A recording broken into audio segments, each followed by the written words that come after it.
All right, this is One Last Midnight. Welcome back to another episode of Autonauts. I haven't played this game in a long time. Well, actually, I haven't played this game for the YouTube channel in a long time, but I've been kind of playing it on the sly here and there, and it's getting kind of interesting. You know, it's just one of those games that you kind of pick up and work on from time to time because it does kind of take a lot of work to set up some of these production lines. And at first you're just kind of struggling with, you know, trying to get your little guys working properly and fed. And then you get to like level 2, and now I'm at level 3 with these guys, and they have specific demands. Like they want a level 3 house and they want clothing. So you have to turn around and for some reason I just picked this guy up.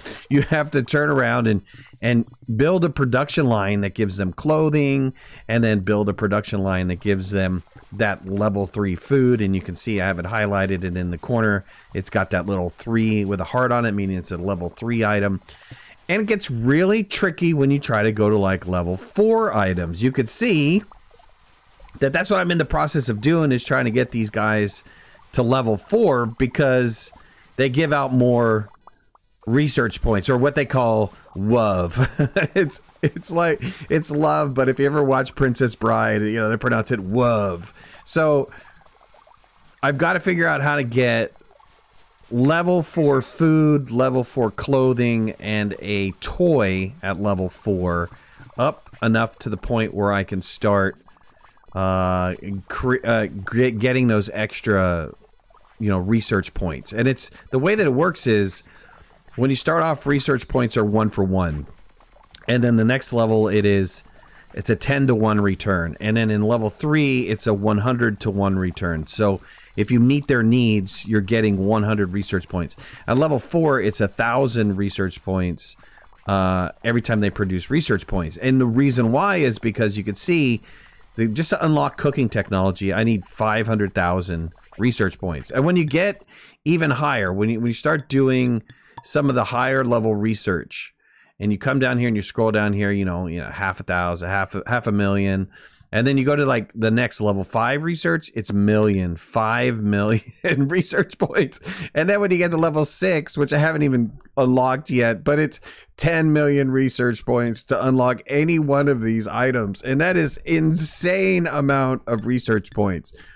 And so you can't keep, you know, your guys and on just level 1. You've got to progress them to be levels higher and higher. And this academy is actually kind of interesting too. I didn't really realize this for the academy, but some of the items that you unlock in the academy actually give you things, right? So, you know, you get a wonder here in this one, you know, wardrobe, which is to store some items, and this one you get some more things to get a billboard. But some of them are really, really helpful. Like there was one that I did recently.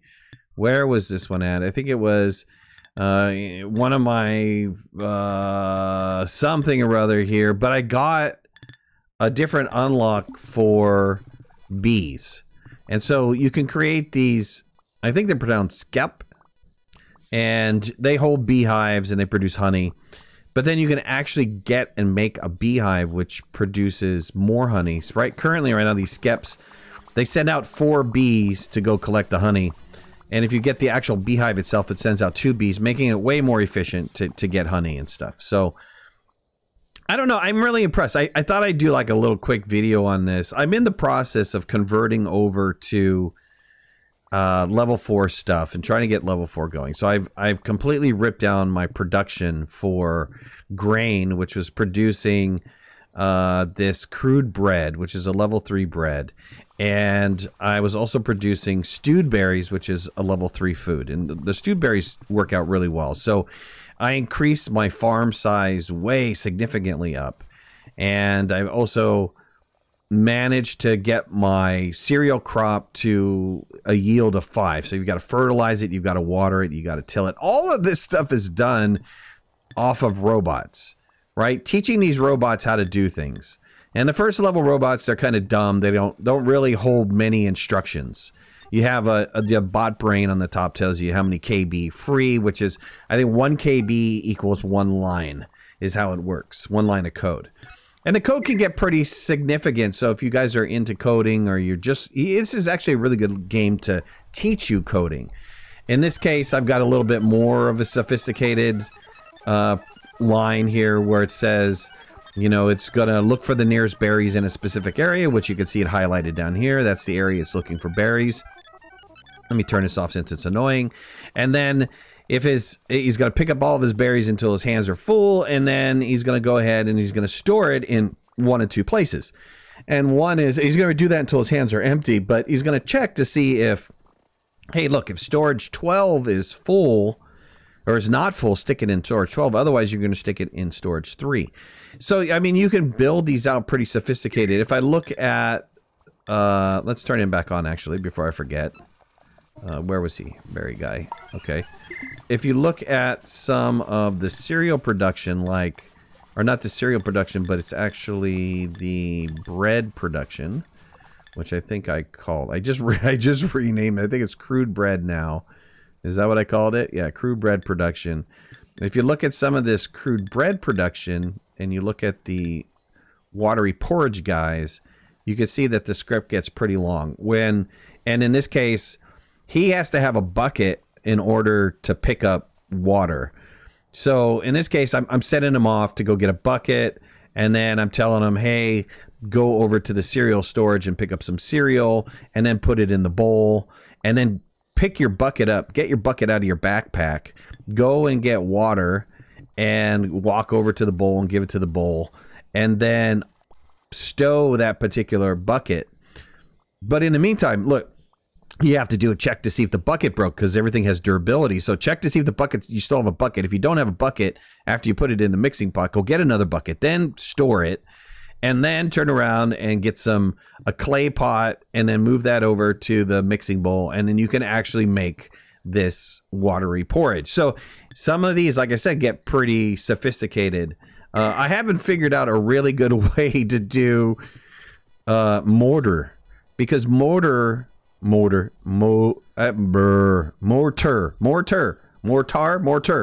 mortar. It's going to pronounce mortar, and I can't say it. I was having a hard time saying it. It just wouldn't come out. Anyways, it takes 3 different types of buckets. It takes sand. It takes a bucket for sand, a bucket for water, and then a bucket also to be able to pick the mortar up. And that was so incredibly difficult to try to code with his limited bot brain. You can upgrade the bots, but I still, even with an upgrade, could not get them up to the point where I had enough lines of code to be able to swap buckets out and move buckets around. So I had to do multiple bots. And here are the bot upgrades that you can do. I'm at level tier 2 upgrade, which is good. They go crude and then it goes good. So that's tier 2. And this allows you to hold more items. That lets you go faster. This allows you to scan in a better radius. And then this one gives you more memory. And the memory slots it gives you is like just a handful. The only thing that I really don't, and I don't understand why they didn't do this, but what I don't like is that they really don't give you a lot of tooltip descriptions. So for example, if you look at this good bot brain upgrade, it doesn't really give you any information underneath the title. But if you go back to the crude bot brain, it says, you know, extra bot memory to fit more instructions. Why doesn't it say in the good bot brain, extra bot memory, whatever it says here, memory to fit more instructions, and then maybe give a number of lines or something? You know, it takes you from whatever K to whatever K. I think that would be significantly more helpful. But anyways, that is prevalent in the entire game. It's like, so you have a skep, but the skep really doesn't tell you what to do with it. You actually have to go into like the knowledge base, look up the item. Let's say I want honey. And so you look up the item and says, okay, there's honey. I need a crude bucket. I need a skep. And then I need, which equals those 2 items, which equal some honey. And then if you look over at the description there, it tells you that the honey is actually stored into a barrel. So you wind up storing that honey into a barrel. So you need to have a bucket, have a barrel, and be able to move the items over. The game is, I thought it was kind of like a jokey kind of game. I started playing it, and then I don't know what it was. It's like, I think my dad went in the hospital, and I really didn't feel like recording anything, but I decided to just, you know, sit down and play a little bit of this. And I started getting deeper and deeper into it. And man, you want to talk about depth. it's pretty in depth, especially like I said, moving from one tier to the next tier, getting tier 3 food to tier 4 food, and so on and so forth, is very tricky and makes you rework and rethink all of your production lines. Make sure you have enough production lines, and it exposes you to have even more production lines. Like, let's say I'm trying to go to the tier 4 food. So the tier 4 food is, I think what I'm trying to make is, where's the thing here? I'm trying to make berry jam.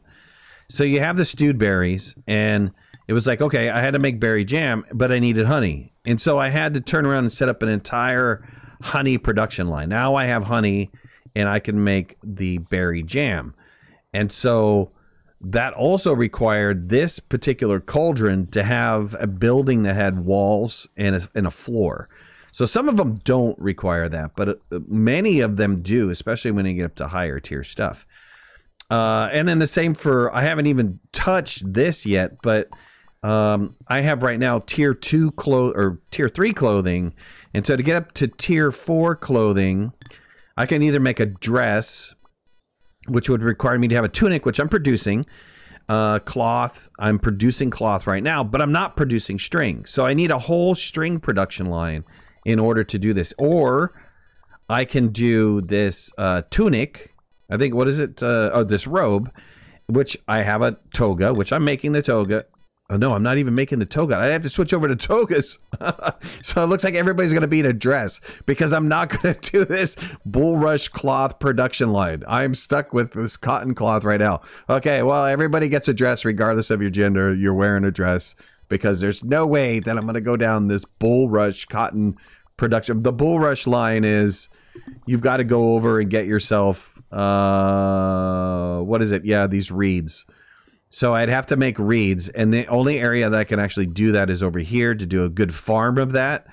So I'd have to do a whole production. I'd have to build the farm first, build the bots to harvest and gather, have some sort of production facility so that I could be making bulrush whatever. I think it's bulrush like cloth or something like that, right? Yeah, bulrush cloth. And also I'd have to do string on top of that. Sure, why not?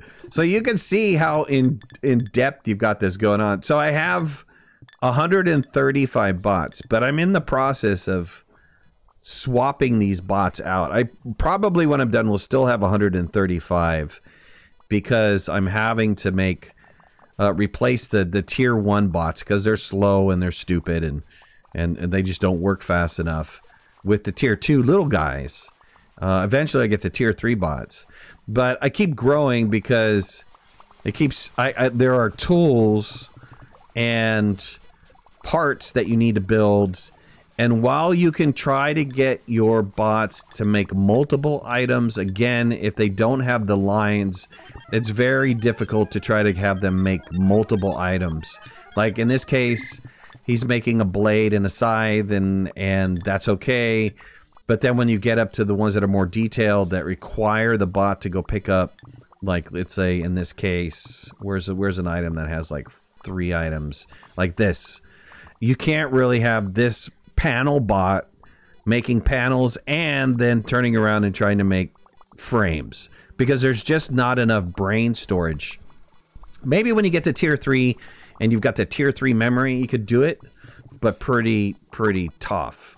I don't know. I might stream this game in the future. It's better streaming it because there's a lot of like waiting and trying to figure out, you know, how you do to set up the best production line. Like I spent a couple hours just getting this production line down. First I'd have to have them make the floors, then I have to have them make the walls, and then I can move the pieces in, and then I've got to program all the bots to do whatever they need to do. And slowly it's coming along. I'm getting to the point almost where I can start making that jam and then start feeding this level 4 guy. And that level 4 guy, again, I'll start then converting everybody over for level 4. This, to make this building was tough. It was like a 3-stage building, like this. This is also a 3-stage building where you need like a ton of items to actually get this building going. Anyways, I got there's an overview of what I'm currently doing in this game. If you guys really have any interest in watching this, I'll probably let me know in the comments below. I'll do it on a stream or something, because that's the only way that I think that'd be entertaining enough. Or I can maybe think about recording a gameplay and then just chopping it up, but there would be so much to chop up. And the fun part is just like doing the coding and see if the coding works. Once you get a bot doing what it's supposed to be doing, you save that program and keep that program, and you hardly ever change it. It's maybe some minor little tweaks when you go to the next version bot, but nothing else that's really significant. So at any rate, if you guys like this video, hit that like button. If you're not a subscriber, please subscribe. Would love to have you in the community. You want to follow me on any of my social media, you can find the links in the description below, and make sure to hit that notification bell. That way you know when I go live and when I post new videos. I'll talk to you soon. Thanks a lot. Bye-bye.